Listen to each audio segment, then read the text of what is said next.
সেই মৃত্যুদণ্ড দিয়ে দেওয়া উচিত। আমি যদি বলি এক কথায় ফাঁসি। ১ সপ্তাহের মধ্যে বা ১০ দিনের মধ্যে এরকম যদি কোনো প্রসেস করা যায়, আমার কাছে মনে হয় যে বাংলাদেশে ধর্ষণ কমে আসবে। সম্প্রতি দেশ জুড়ে একের পর এক ধর্ষণের ঘটনায় সৃষ্টি হয়েছে তোলপাড়। বিশেষ করে মাগুরার ৮ বছরের ছোট্ট শিশুটির ধর্ষণের পর যে পাশবিক কায়দায় নির্যাতন করা হয়েছে সেটি নিয়ে এখন আলোচনা তুঙ্গে। গণমাধ্যমে প্রতিদিনই উঠে আসছে একের পর এক নারী ও শিশু নির্যাতনের ঘটনা। এসব ঘটনাকে নিঃসন্দেহে অমানবিকতা ও পৈশাচিকতার ন্যাক্কারজনক দৃষ্টান্ত বলছেন নেটিজেনরা। এই ঈদে জামা জুতো অ্যাক্সেসরিজের ডিসকাউন্ট। মাগুরা শিশুটিকে নিয়ে আমাদের সময়ের ইউটিউব চ্যানেলের সংবাদ প্রচারের কয়েক ঘন্টার মধ্যেই সেটির ভিউ ছাড়িয়ে যায় ৩ লাখ।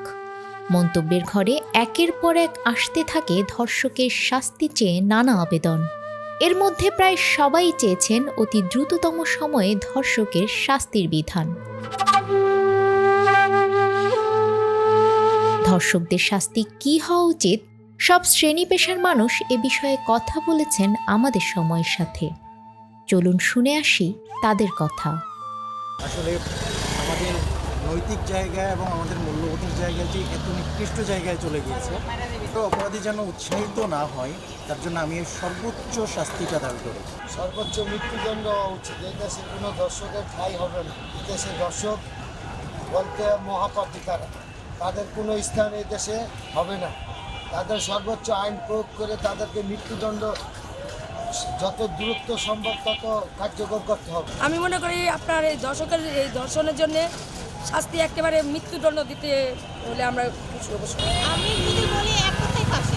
এমনভাবে শাস্তি দেওয়া হোক যে মানুষ দেখবে, একটা শাস্তিতে যাতে হাজারজন সতর্ক হয়।